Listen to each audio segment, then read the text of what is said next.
Welcome along once again to the Cardiff City phone-in.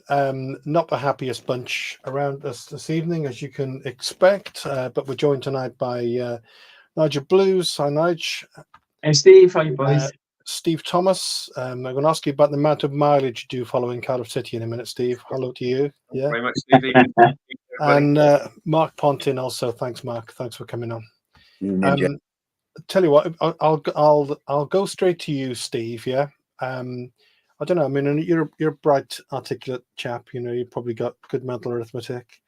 I don't think there's many people probably who travel as many miles watching City. I mean, a home games like, was it 300-mile round, Junior, or 250 miles? Well, it's 170 miles, so 340 round trip. There's been some long trips this season, though it all started so well. I would like to say about Saturday that we've had a great pub to have a pre-match drink in, and the fish and chips we got afterwards on the way home were pretty good as well. Did you have mushy peas? Yeah, yes, and curry sauce. Good choice, yeah. But leaving that to one side for a moment, we were up against it from the start. I mean, it reminds me so much of away games in the Premier League, whereby we genuinely play in the top six in the Premier League. In the couple of seasons we were up there, I thought, you know, you'd expect to be up against it, but I don't expect to be up against it the way we were on Saturday. It was just appalling. I mean, there was fantastic clearance off the line before we scored our first goal, which was to say it was against the run of play was an understatement. Apart from, I think we do need Colwell in the team. He's the only one who seems to want to come forward. Carl and Grant seem to have a good game down the right. But I'd like to ask a question to everybody listening and to watching and to everybody on the panel here. Is Yeju any better than Ugbo? I'm thinking no. I mean, I cannot remember. Perhaps we blame the service, but I cannot remember Yeju, who apparently we've got to give some time to. I want to be wrong, but he's not really done anything for me at all. Ugbo scored a couple of goals for Sheffield Wednesday against Birmingham the other week. Have we caught a cold in getting rid of him? But yeah, come back to your original question, Steve. Yeah, a lot of mileage for not much return at the moment. But if I stop going, I'm going to miss something good, aren't I? Well, there's a possibility. There's still 13 games to go, but I wouldn't bank on it at the moment. Steve, how many miles do you reckon? Rough guess. Do you reckon you spent? Traveling back and forth to watch Cardiff City so far this season?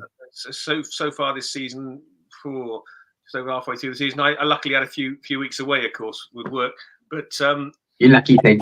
probably 5,000-6,000. 5,000 or 6,000 miles, yeah. So 5 or 6 carbon footprint, I have to say, but you know. Yeah, well, we don't worry about your carbon footprint. Let's worry about the team getting a result at the moment, yeah.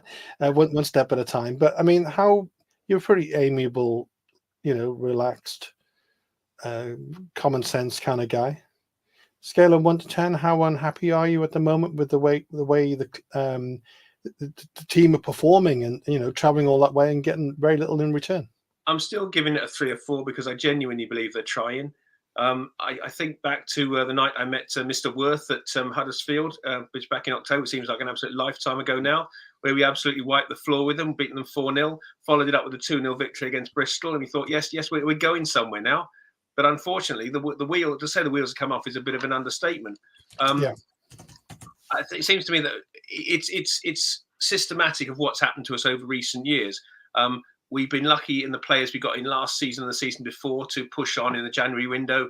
But again, I think the squad has gradually got, no disrespect, obviously the players involved, they're all professional footballers, they're all trying their best. But they progressively, in my opinion, got worse season after season since we came down from the Premier League. Unless there's a major sea change, we cannot possibly compete with the likes of Leeds, Southampton and Leicester in this league. It genuinely reminds me of away games in the Premier League against people like Manchester City and Arsenal. Yeah, I mean, when you look what's happened in Sheffield United, though, I suppose at least we didn't do that badly. But I take your point. Mark, I'll just come to you next, and I know Nigel's got a lot to say because I've seen some of his comments over the weekend. What the hell's going on, Mark? And how have we gone from a team who were knocking around, in fact, even in the playoffs at one stage? I mean, now we can't score goals for fun. We're conceding goals left, right, and centre. Morale seems to be an all-time low. And we're getting battered 4-1 away by, a decent side in Norwich. Yeah. I have to question the tactics of the manager, if I'm honest. I know he's got injuries. It's difficult for him to change the shape, the system when there's a few players out. For example, he can't do 3 at the back now. McGuinness is injured, but Steve brought the point about Jesus. I can't for the life understand why you play with wingers and they keep cutting inside when you've got a target man up front. There's no crosses going into the box. There seems to be a pattern of defensive negative play rather than offensive pressing intensity. And even with a Norwich style team, we kept them up. We got to 1-0. You'd think that they're a far better team than us. But I also don't understand the loaning in Wilson Esbrand, a 22-year-old from Man City, when we've got a very good 22-year-old on loan to the Belgian team. I don't know what they're called, whatever it's called. What's the theory behind that? Because that guy didn't know what he was doing.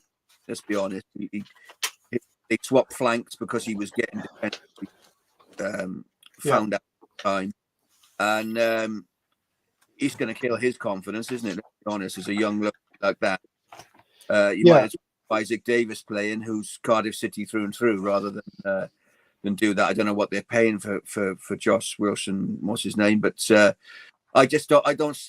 You have to question the manager. You have to question the transfer policy in January, because I don't think Jesus will work out like a Kiefer Moore would have worked out, even though it's apparent that he didn't want to come to Cardiff. But you got to put the ball on his head.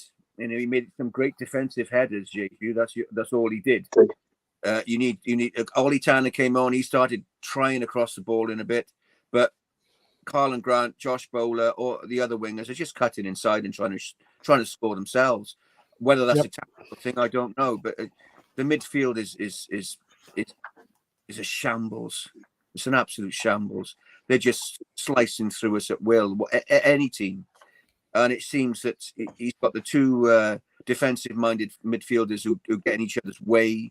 They don't know there's no boss there. There's no leader there. Even when Rawls playing, there's no strong leadership qualities there. But the tactics are negative. The tactics are, I don't think that I can remember a time where we expected to lose to Norwich.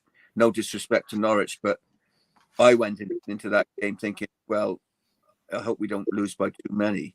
This is Norwich. It's not Man City. You know what I mean? I have to question his tactics now. He's been found out. We got the results early on because no one knew what sort of system he's going to play, and he's a new in town manager. Now we've been found out, and he keeps playing the same shape, the same kind of pattern of play. He's limited via injuries, yes, but he can change it somewhat, and I can't see any progress that's been made since October, and I can't see any progress that's going to be made until the end of the season. I'm looking down now rather than up.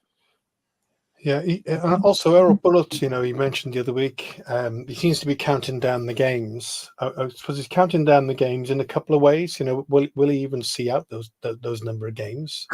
Is one possibility.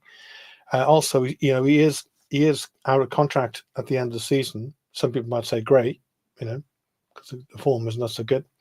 But 13 games, I think, left now. It's just like we just nosedived into oblivion. I just ask you, Nige, does it? This is my thinking now. Yeah, how my thinking's like. Yeah, but my thinking is this: that and I know it's expensive, and I know we've had major issues as a football club, which transcend football. Football stuff, much bigger stuff. Salah, etc. Yeah. So we've had all that stuff going on. And we had the transfer embargo as a result and all the rest of it. But we just haven't, even up to now, we haven't really signed a convincing striker at all, really, since Kiefer Moore's gone. And if we're not scoring goals, then, as soon as the first goal goes in, I'm thinking, well, we're stuffed already, really. Like first one went in, it was like queuing up really. Yeah, well, West Brom last midweek, wasn't it? Was it Wednesday? That was a case in point. You settle down to watch the game. We won down in 30 seconds, and it's game over. You just know that it's not in the fight back. But some of these strikers we got have scored. They are goal scorers, and they've all stopped scoring for us. And I know they're not the best, but bearing in mind we were a relegation fighting team last season, we were never going to get a top line striker. But Keon Atete, for example, I know there's a lot of different opinions about him. But the first 10 games this season, he scored 5, and now he's not scored in 19 since, and barely come close to scoring. And you just watch. I mean, here's a classic. The first 15 games this season, we got 27 points. We scored 27 goals. In fact, there was only it's an Ipswich at one point that scored every game, every league game. All the other, when other teams were blanking, we were scoring every match. We got 16 points in 8 games at home. And then you can cut from the 25th of November, I think it is. Look at the last 15 games. We've got 13 points. We've had 4 points from 8 games at home. We scored 13 goals in 15 games. And 2 of them were own goals as well. It just defies belief, because essentially it's the same group of players who were putting on those standards the first couple of months of the season, where we were playing quite high intensity football. There was a press going on. There's no press anymore, is there? The defence was a pretty solid unit. They were letting in, a goal a game or less than a goal a game. They were keeping clean sheets on a fairly regular basis. And now you've gone to 23 in 10 games we're conceding. In the last 6 weeks, we've lost 6 times by 2 goals or more. To be honest, the away games we've had at Norwich, and even when we won at Watford, we looked like a lower division team going to a higher division team. Where at the beginning of the season, we were going to Leeds, Leicester, Ipswich. We might have lost all of those games, but we were unlucky to have lost them all. We drew at Leeds. Yeah. We were competitive every match. That's all stopped. Playing good football now as well. There's a comment on the screen. Can you see that comment from John Bartley Wilson? I don't know what Bullet is trying to do. If I don't know what Bullet is trying to do, how can the players seems bereft of ideas? Picks the wrong 11s, makes the wrong subs, 2 negatives, especially at home, 2 defeats this week, and he's one for whom he says he has to go. What's your actual thoughts on that, Nige? In terms of is it? We've had so many managers, But I honestly think, Steve, that he's not going to be here for next season, because he doesn't give me the impression that he wants to be here. Because he's gone from a guy who you saw shouting on the touchline every game, coaching the players, demanding things of them. Post-match interviews, he used to be very upbeat. He set high standards, didn't he, on what he had on the pitch. He would have a go at players who he felt weren't putting in a performance level. And now you watch him now, he just looks resigned. His press conferences, you don't feel that he's fired up, and I think that's transferring onto the players. And I don't know what it is. I think the catalyst for me was when he spoke out last month saying, "Oh, I might not be here," and he was obviously trying to get the players in on the transfer window. But that's just a terrible thing for a football manager to say, because his players are thinking, if that's what he's saying, what is his players thinking? And I know, Steve, we spoken on here before. You watch him play, you don't see a single partnership on that pitch.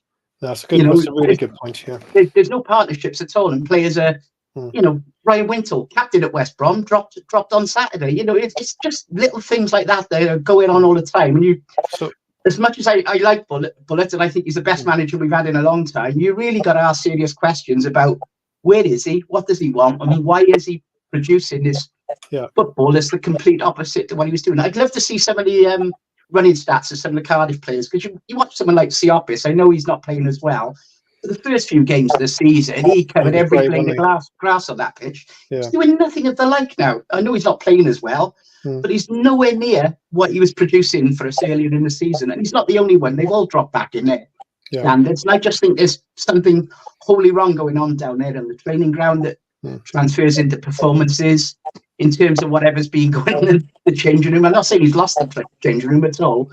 Well, people do. It's on him. It is on him, I think, a lot of that.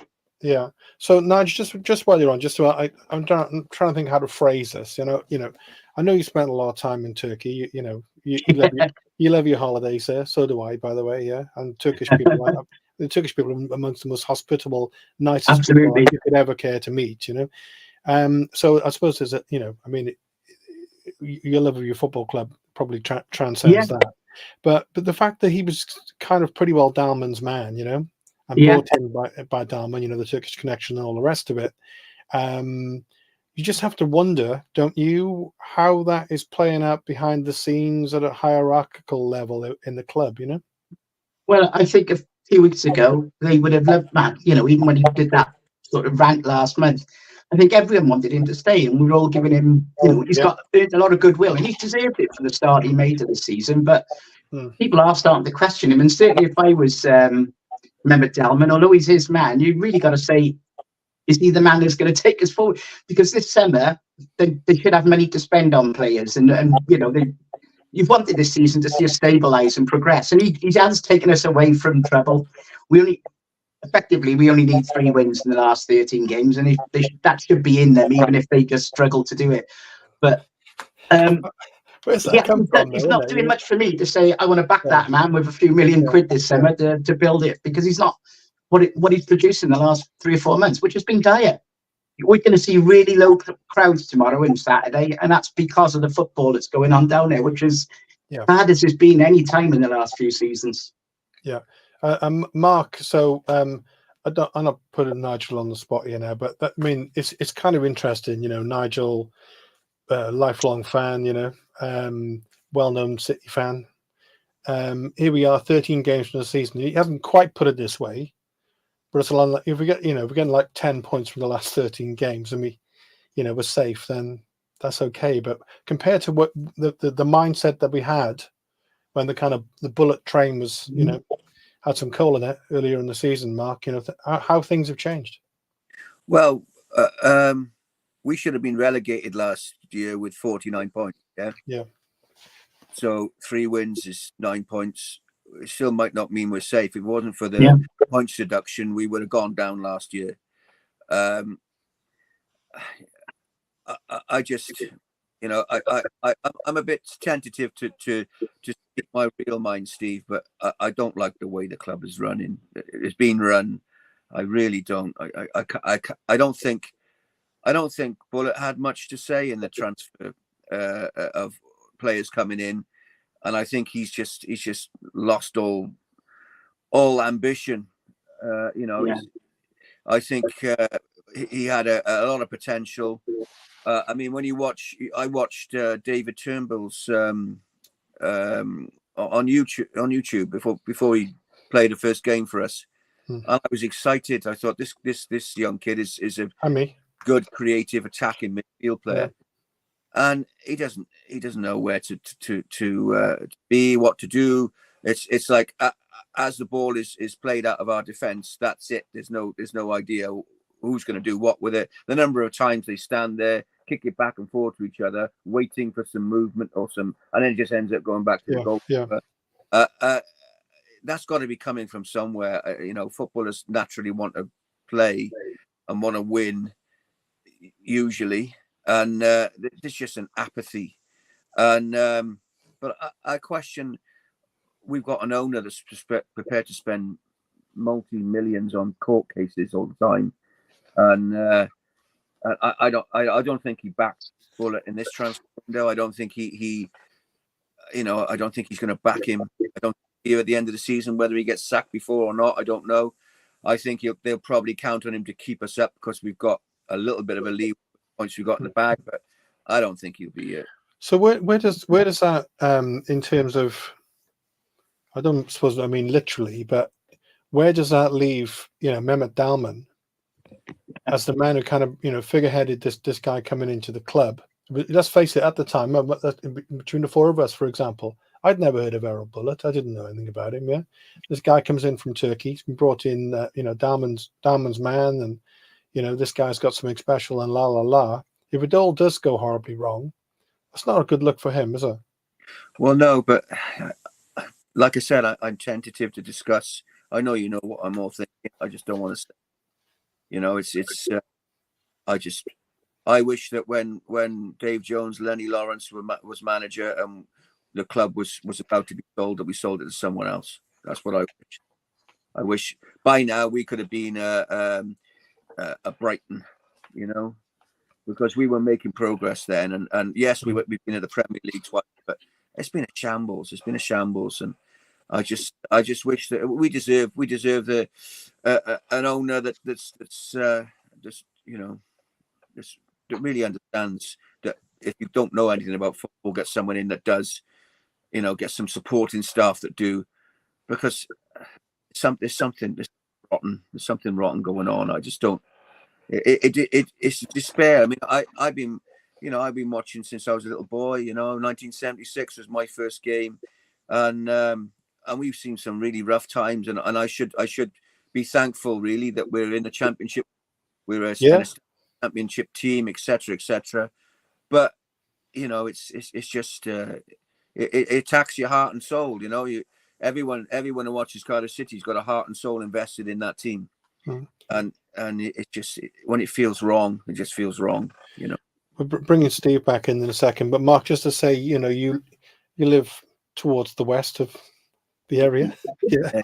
You may come across supporters of other football clubs in your vicinity. I wonder, have there been any kind of banter going on with those? Well, they're struggling as well at the moment, aren't they? So it's we're actually 4 points above them still. So they're in the same kind of boat, you know. They're worried about going down, but let's not talk about them. Let's talk about Cardiff. All right, fair enough. Steve, there's a couple of comments coming in. I'll go to one from Ian Stewart in a second, but I'm just going to call this one up on the screen now from Jonathan Wilkins. Hi, Jonathan. Hopefully get you back on the show again soon. You were a great guest. Bullet is trying his best to get us relegated. We have the players, but its tactics and formation leave a lot to be desired. We're slow, ponderous, no leaders. Absolute shambles. So, Steve, as a person who's seen City away pretty well, you know, a large part of the season and home actually, and travelling to do so, can you put any positivity into that? I don't think he's trying to get us relegated. I don't think he means literally, but he means the way it's going. He's doing his best. That night you mentioned about West Brom.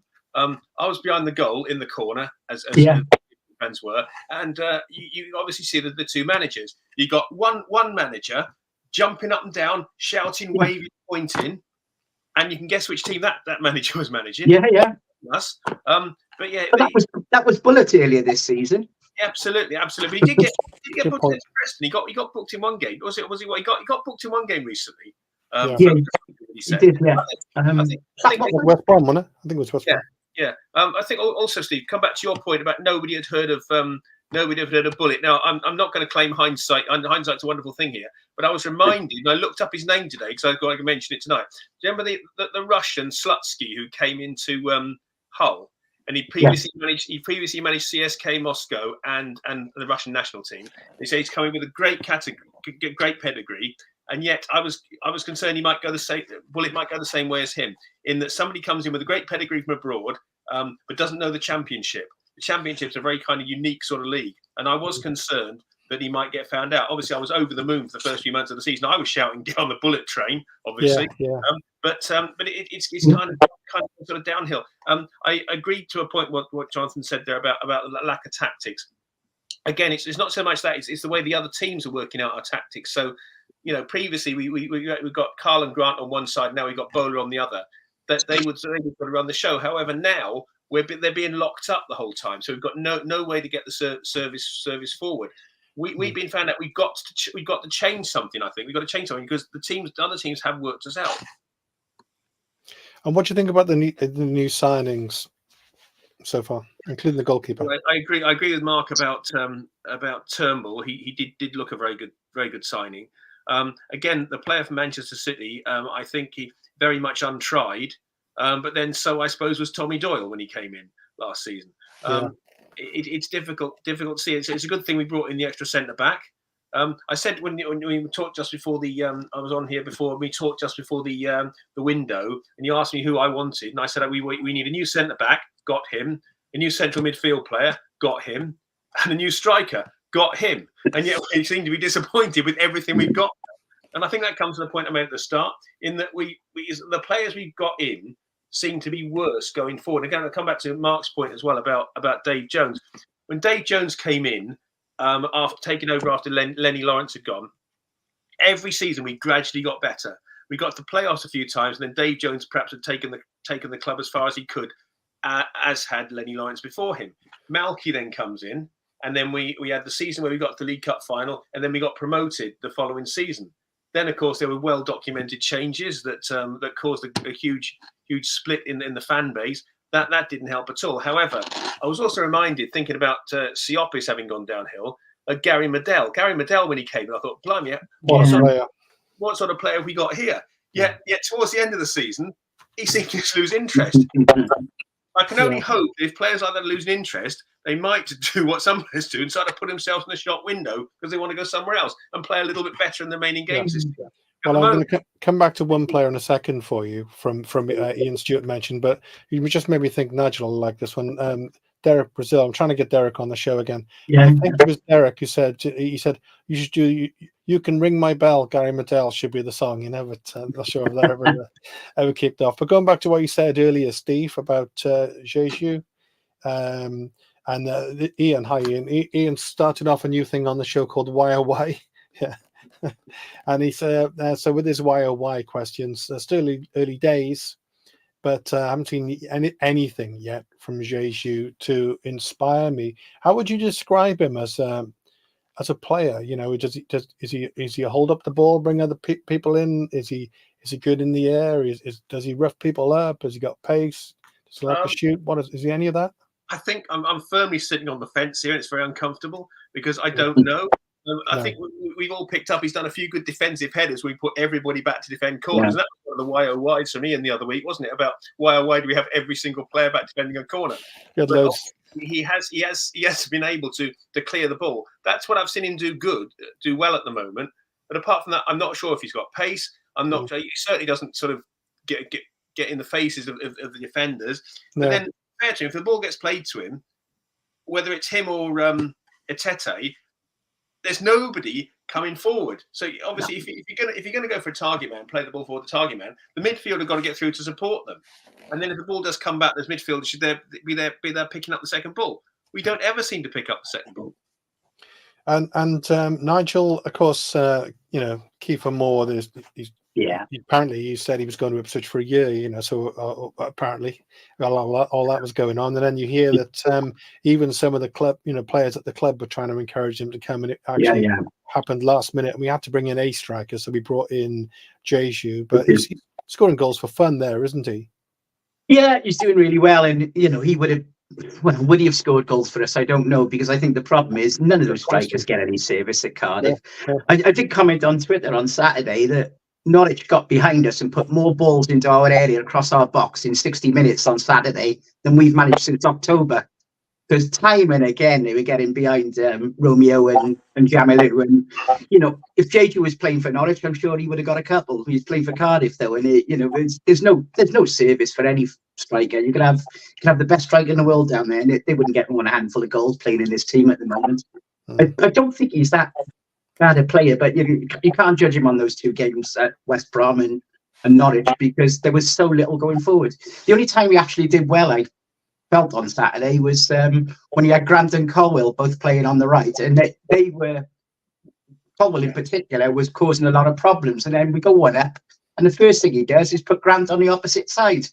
I think that was partly to protect Jamilu, but then that took all of our threat away. We barely had a threat after that. So you can see we got players who can cause trouble if you can get them in the right positions and stick at it. But he's a bit of a tinkerer. He's got a right footer on the left, a left footer on the right. They're inverted wingers. They cut inside time and again. We're just very predictable. And if you're a centre-half playing against a Cardiff striker, because there's always 2-on-1, isn't there? It's two centre-halves against one Cardiff forward. What an easy afternoon they're always going to have. We don't give them any trouble. I mean, Andrew Davis has come in with bullet stays and numbered. Could be as early as Saturday night. I mean, if we lose... Well, if we go wrong this week, next two home games, what do you think? We're playing... The two teams we're playing this week, I said Cardiff are 22nd on form since the middle of November. Blackburn are 23rd and Stoke are 21st. Blackburn have taken 1 point from their last 7 away games. So if he can't get results and performances out of those 2 home games this week, we can be in serious trouble. Because they're not going to have many better opportunities than get points on the board than those 2. And Nigel, you know, I'm just looking at it. Obviously, you know, I think I've got to say, we're really missing McGuinness. I really think we're missing him, because talking about partnerships, the partnership between him and Gutas was a strong partnership. I thought very good, actually. Yeah. Robinson, I don't even know what's wrong with Robinson. Can he still be ill after all this time? I don't know. Of course, O'Dowd has been out for months. He's had a terrible season health-wise. Of course, you know, the main man himself, Ramsey's out again. We're hearing from the club it may only be a week, but he is a major worry, isn't he, with his health issues. And of course, Alnwick. And so we've had to bring the American lad into goal. So just 5 key players. They'd absolutely all must be in the team, if not on the bench for sure.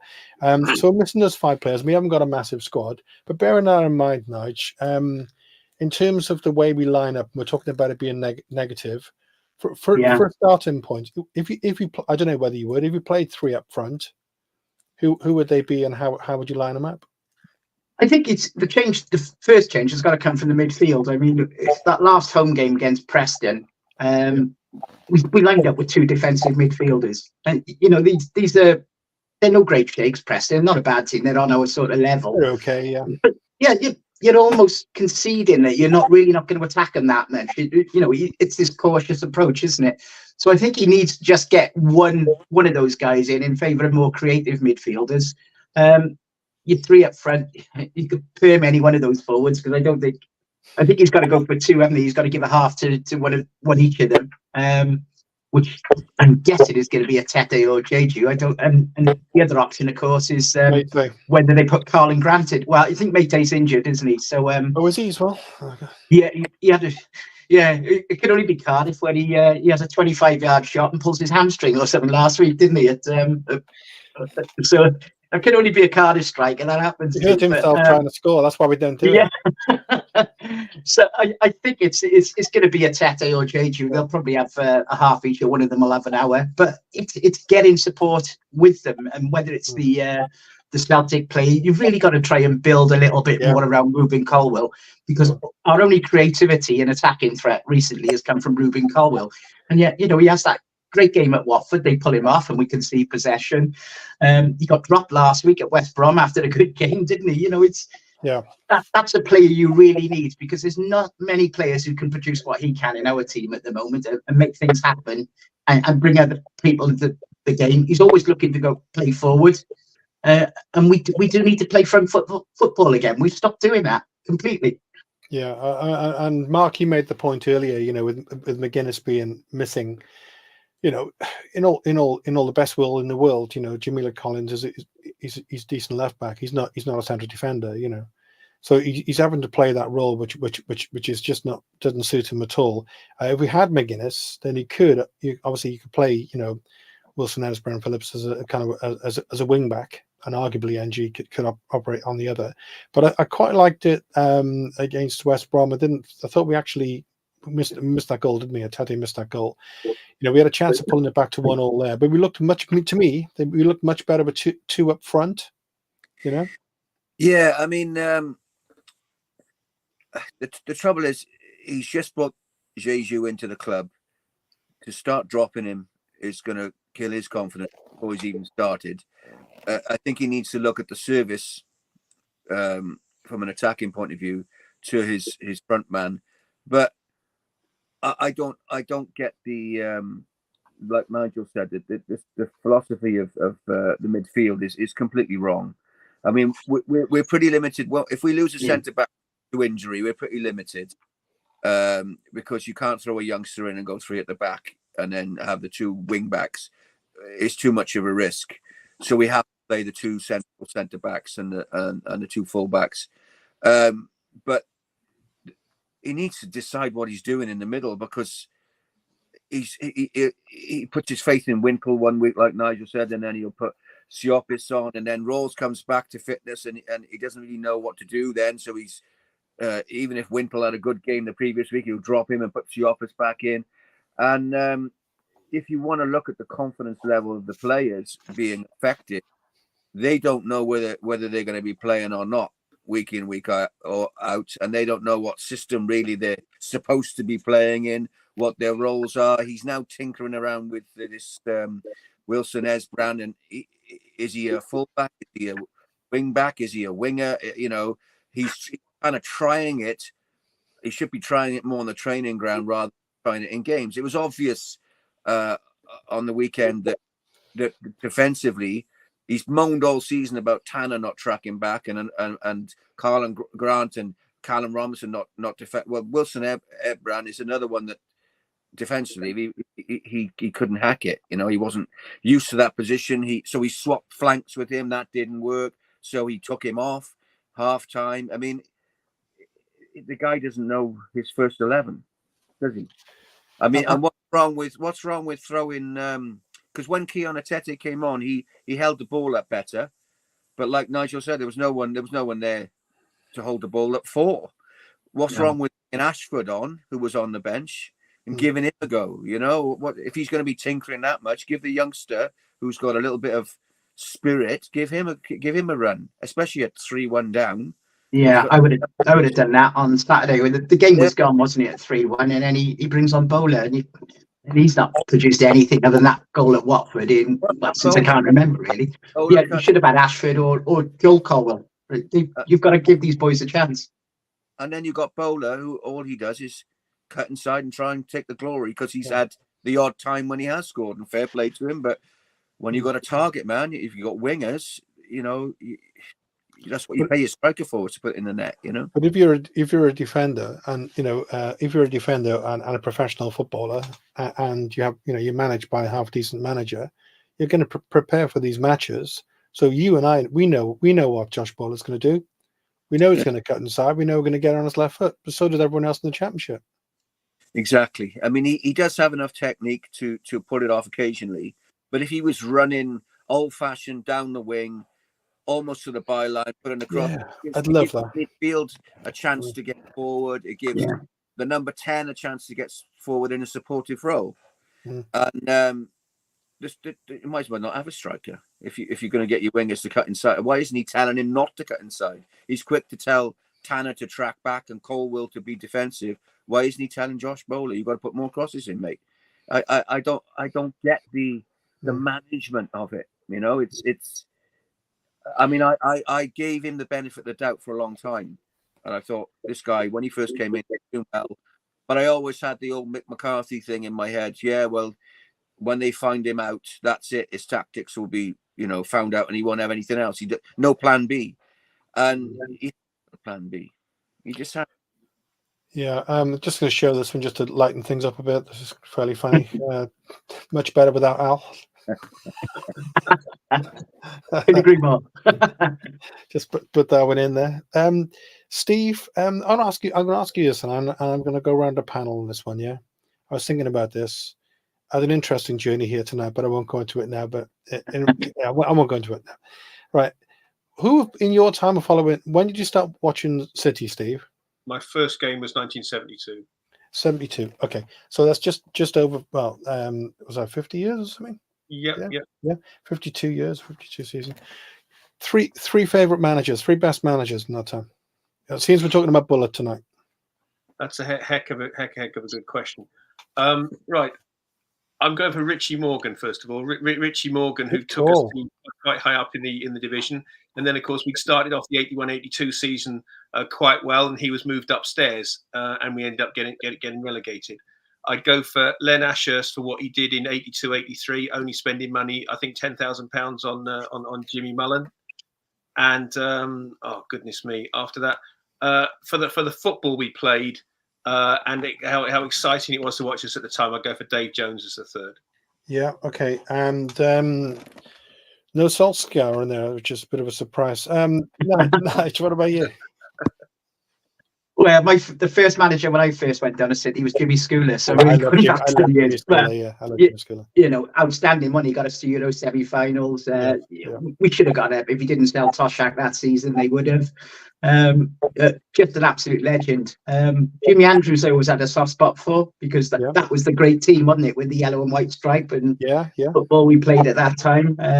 which I think that was my favourite time watching City, because it's like music, isn't it? Your favourite time is when you're a teen and you get into things at that time. Frankie Burrows, I thought, was brilliant for us, and one of those managers I sort of briefly knew, so I'm always quite fond of him because of I got to know him, unlike any other managers as well. But yeah, we've had some good ones. Just unfortunately we tend to think we've been outweighed by the ones who haven't been so good. But yeah, we've had some really good managers who've been close to the fans, and that's the sad thing with Bullet, because I think he started this season so well. Charisma, hasn't he? Yeah, fans loved him. They loved everything he said, everything he did. Backed his every word, and it's turned full circle on him. That people are now thinking the exact opposite. He clearly is a good manager. He's lost his ways. And I think one of the points Mark made earlier about the structure of the club is spot on. I think Bullet needs assistance. There's no direct. We hate the word director of football. He's got no mentor there. He's come into this country from Greece, and all he's got in terms of hierarchy is Kenshu, who's not a football man, and he's only around the club 2 days a week, and Delman, who's in Monaco or some car, selling cars or whatever. There is no one there for him to speak to or get involved with on a day-to-day basis. So I don't think that helps. And I've heard stories that because he's only got a contract to the end of this season, his family aren't here, so there's a bit of homesickness creeping in, and I think all of these things just contribute to some of the challenges and difficulties that we're now seeing playing out. And I really want the guy to come good, finish the season strongly, and then let's see where we are in the summer. But I've got my doubts on that at the moment, to be honest. Well, we've given Mark a few minutes to do his Wikipedia or whatever. Who's your three, Mark?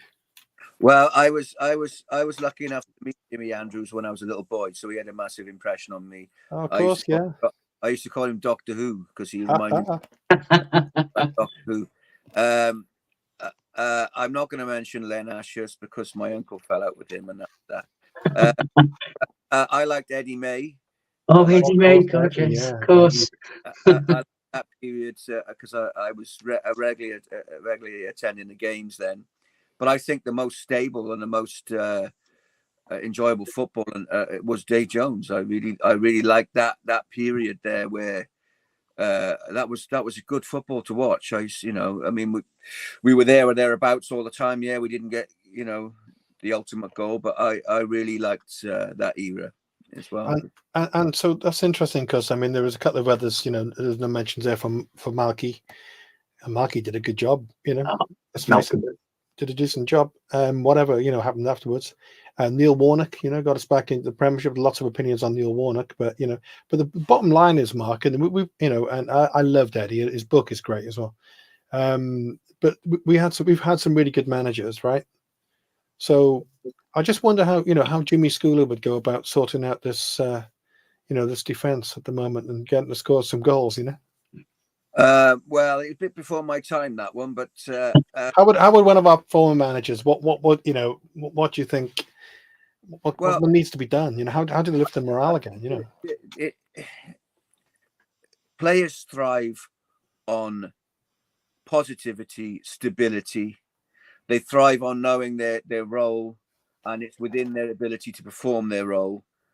And there's none of that at the moment. So someone like Warnock would come in, look at the squad we've got, and would play a system and a team that would get the best. So like Nige said, he'd play a left footer in the right place. He'd play a right footer in the right place. It's not rocket science when it's not rocket science.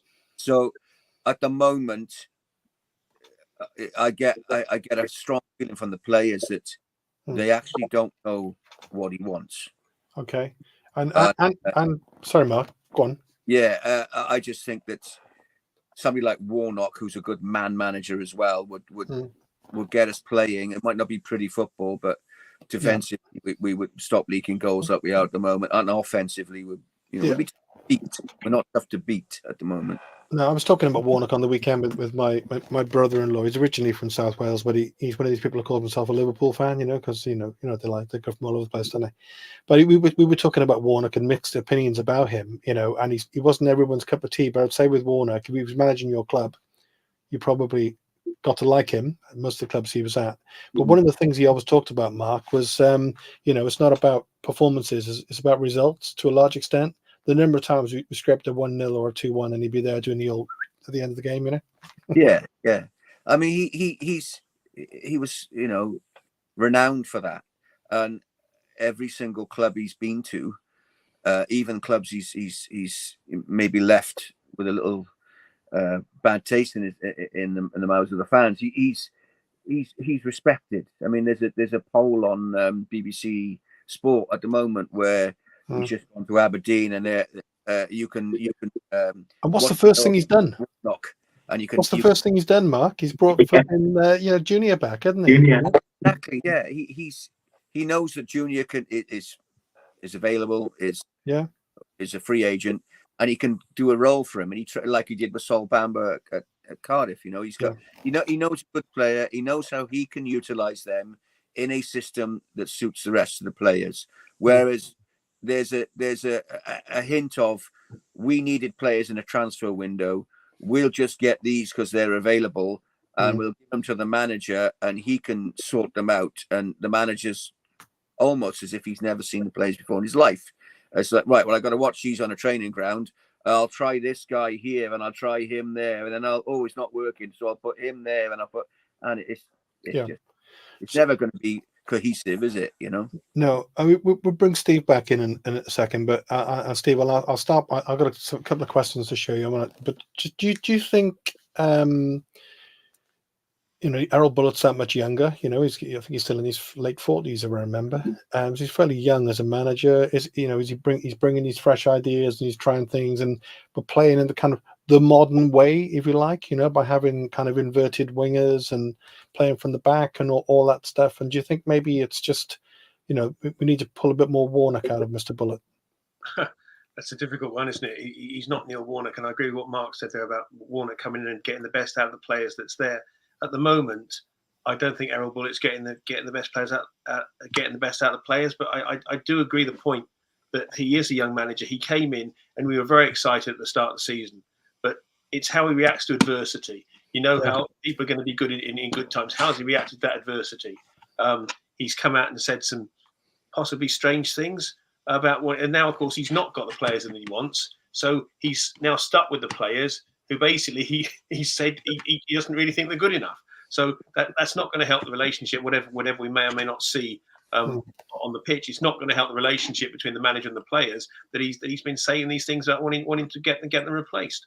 So I'm a little bit surprised, Steve. I've got a question for you to bring up on the screen in a second, but I'm a bit surprised. People like Dwight Gale, these kind of people who are knocking around without a club at the moment. There are players out there. There are free agents out there. I think Warnock could bring someone like that in myself. Yeah. Dwight Gale could be on his way to Derby, I understand. Yeah. He's going to score goals.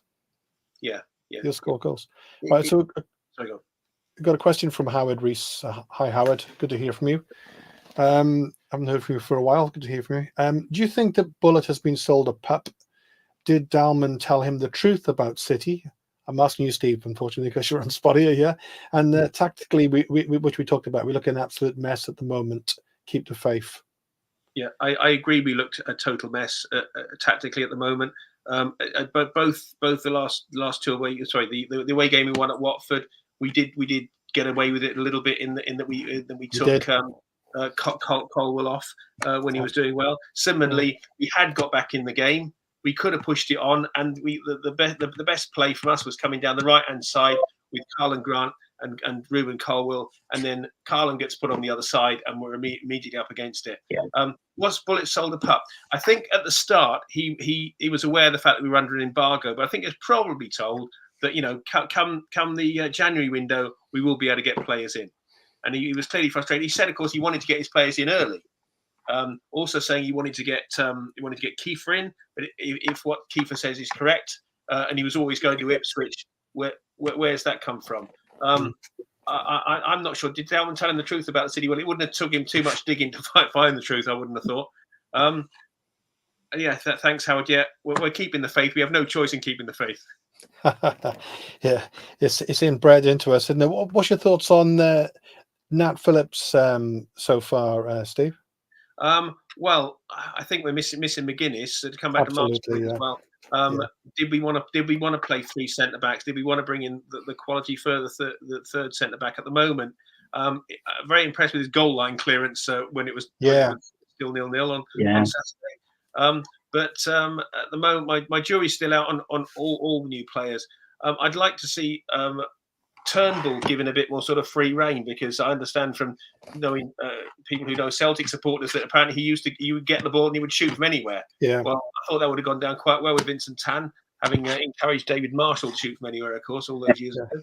But it's also very difficult to see what he can do with the role he's got, because quite often I'm seeing on the pitch, particularly in away games, that will bring in the ball out of the back, and it's very frustrating for the fans that they're turning and passing about. But actually, they've got nobody to pass to.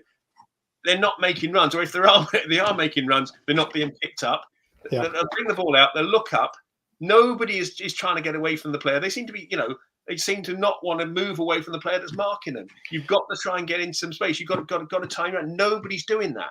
And also, if we're playing to play on the break, then we need to be able to break at pace. We need to be able to get the ball forward, not go sideways, back to the keeper, across the back four again, allowing teams like Norwich and West Brom to then get their 2 banks of 4 or whatever back to stop us playing. I mean, then we've got to start thinking about threading a needle. We have to play in one way or another. And again, I said on a previous show when Al was on, and I think Al was a bit exasperated by it.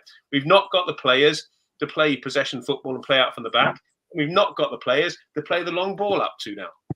So, and also going back to what you said there, Steve, of course, the other thing about breaking at pace, we break at pace, and let's face it, Josh Bowler, he hasn't got a right foot really, and vice versa, so you can break at pace. If you still can't put the ball in the box, what's the point?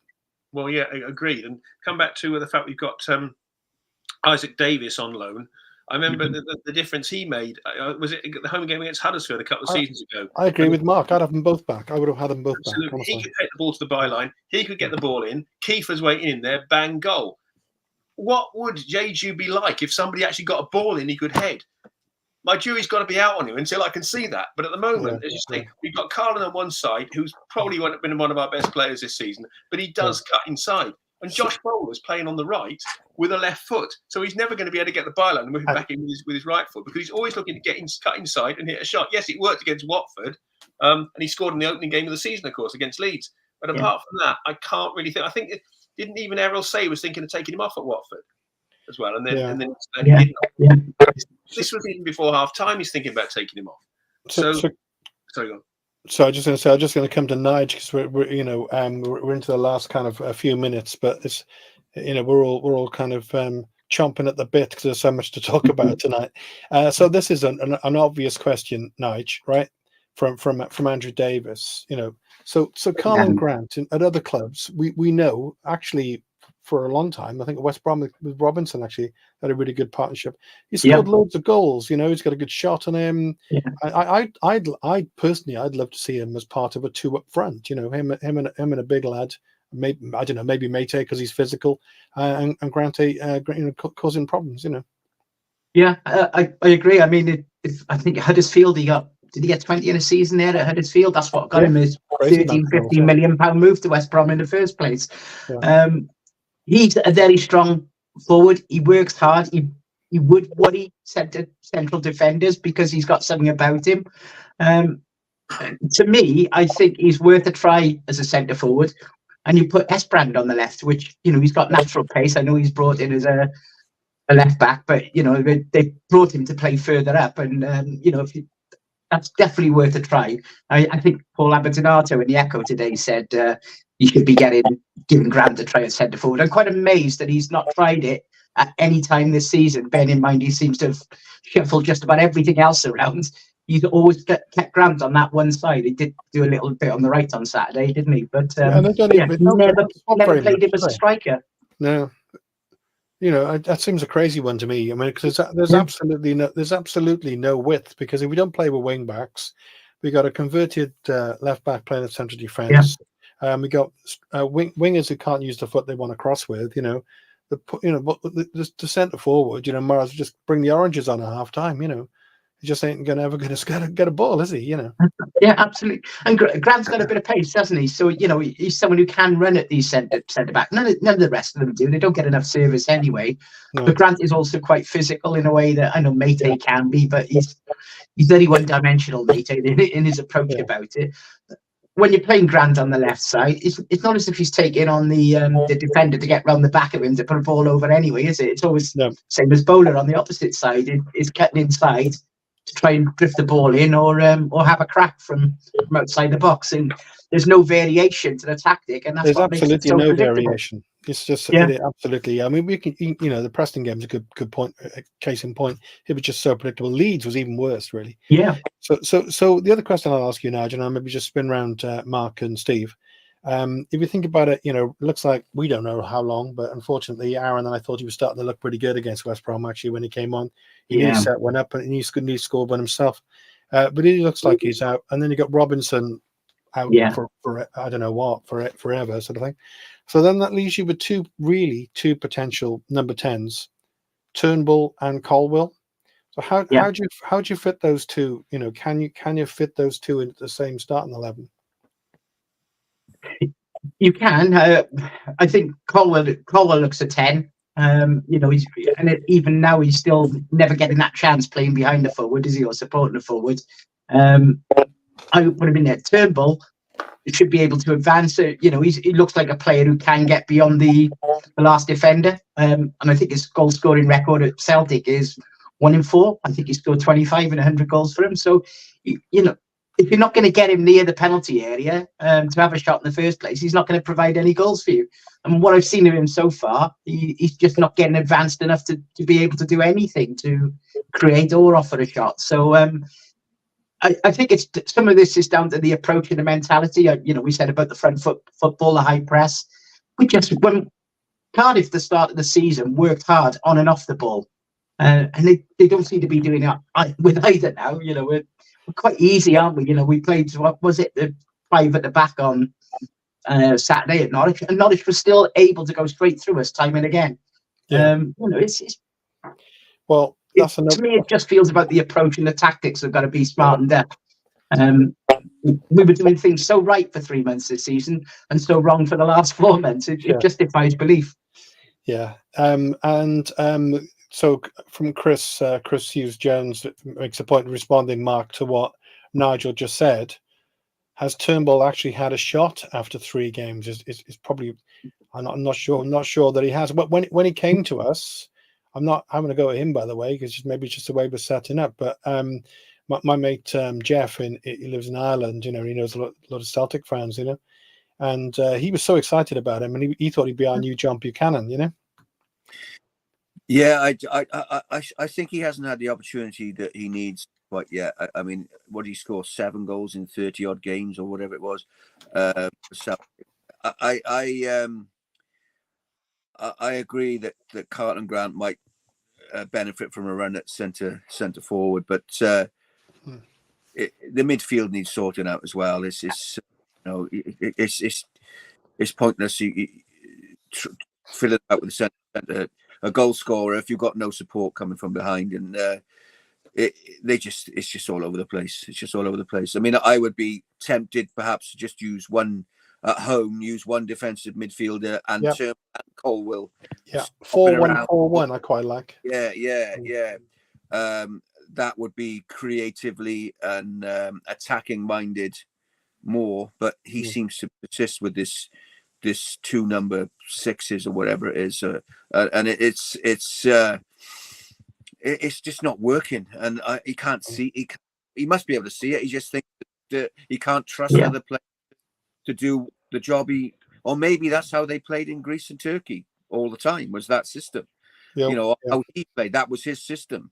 Yeah, but it's not working. It's just I think that's a really good point, Mark, about it being a system, because before he came in, I think he was asked, what tactics do you like to play? So I think he said, was it 4-1, 2-1 or something, or whatever it was. Each of them was like a variation of 4-3-3. Anyway, I can't do the maths in my head now. But the point is, he doesn't seem to have fluctuated much from that. He had that kind of vision. That's the way he likes to set up. 4-2-1-3 was the other one. So you end up with like 4-3-3. That's the way he likes to play, and that's why we end up, Mark, maybe with the two defensive midfielders. But of course, the other problem we got is, if you think about it, Joe Rolls, he's out of contract then the season as it stands as well. Mixed opinions on him, but he's a natural left-footed midfielder. He's the only one we got. You can't, but you can play roles as a kind of box-to-box number 8 kind of player, but you can't play Wintle and Siopis. It just doesn't work, and it's one or the other for me. And Wintle is best when he sits in front of the back 4 or back 3 or whatever and mops up. Siopis kind of the same as a disruptor, but then you need more creativity in the middle then. And that's where it's going all wrong, because when you've got two defensive midfielders, Siopis try as he might, he does spray the ball around a bit, but his distribution is sketchy at best at the moment. And he is so tiny as well. He gets battered off the ball all the time. Yeah, exactly. I like him, but he's tiny. Yeah, I mean, he stood out when he first came in. And I said when I was on the show, perhaps the creativity and the vision of Ramsey when he was fit made it easier for definitely to find a ball. But unless we sort the midfield out, it doesn't matter what we do up front. It's not going to change. Yeah. Okay, and I'll come to Steve on this, but the other thing, of course, with Joe Rolls having the left foot, I think the other signing we desperately needed to make in January was a left-footed creative player, which we just haven't got. But so you've got the Turnbull-Colwell equation, Steve. What would you do? What would you do about that? What's your thoughts on maybe changing the formation? I think Ruben Colwell as number 10 has got to be in the side at the moment, on the basis that he is, in the absence of Ramsey, he is the only player likely to create something going forward for us. And the combination between him and Karlan Grant that does work quite well.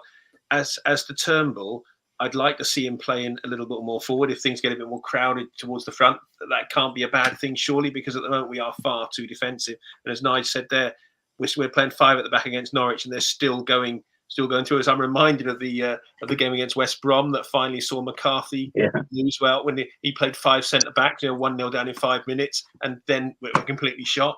It was very similar on Saturday. I thought if perhaps cup half full person that I am, I was thinking if we could just get through to half time, 1-0 on Saturday, he might be able to do something to change. Yeah. We let in 2 ridiculous goals right at the end of the first half, and then when we should actually have been going in. But the Preston game as well, we did actually do quite well the first half hour. Yeah, we did. And then of course, as soon as Preston scored, we literally their first heads went down. Heads just visibly dropped. And I think if we go a goal down, I really fear for us at the moment, because we've got no way getting back in. Similarly, if we had somebody who could be a target man, but if we're constantly trying to get people to cut in and hit shots which have to be absolute worldies to beat the goalkeeper, luckily we got one at Watford. But at the moment, I think we need to change our tactic. If we're going to bring in Yeju, which we obviously have, let's give him some service. My jury's out on him. Let me see what he's like. If somebody actually plants a cross onto his head, what can he do with it? Okay, so we're overrunning slightly, but there's a really good question to end up with. And we got two massive games, haven't we, coming up? Massive games, I think, particularly maybe for Errol Bullitt, actually. So Nigel kind of encapsulates it here. But just spin round on this. Should we go to you, Nigel, first? What do you think? Next 2 games will decide our season. Yeah, I do believe that. If we 4 points minimum from the next 2 games, and ideally the win to come tomorrow, because I think if we fail to beat Blackburn, that's just going to increase the pressure and the bad mood feeling amongst the City fans. We should put these teams away. It's 2.5 months since we last won a home game. It's just crazy. And that last home win was probably the worst game of the season against Millwall. They're another team down. Goal as well, wasn't it? Yeah. So, but I would settle for the same tomorrow if we could just get the ugliest 1-0 win. I want to see us play football, but the points would matter more than anything else. I don't want Bullitt to set up negatively again. I just want to see us get a win tomorrow. I think he's got to go for it. Do you want to? He's got to. Nigel, give us.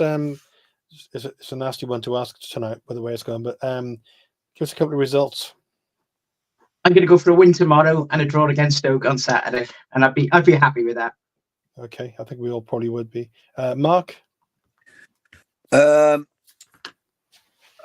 it define the season? I'm not sure. Might define Errol Bullett's season. Yeah. Yeah, I agree. I will go for, keep it brief because I know you're running late. I'll go for 1-0 win, Blackburn, and hopefully a draw. Okay, Steve? Is it going to define the season? I don't think it define the season, but I think it's going to give us a good indication of where the season's going to go. I'm going to be positive, as I can't go tomorrow being a midweek game. I want to see a win on Saturday when I'm going to be there, so I'm going to go for 2 wins. 1-0 and 2 wins. Okay, well, great. I mean, we managed to get some positivity out of it anyway. We always predict City again. I mean, whatever happens to me. So. Yeah, exactly. But Leicester, the way we've been predicting, they win or draw. But yeah, thanks, guys. Good show. Speak soon. Cheers all. Bye-bye. Thank you.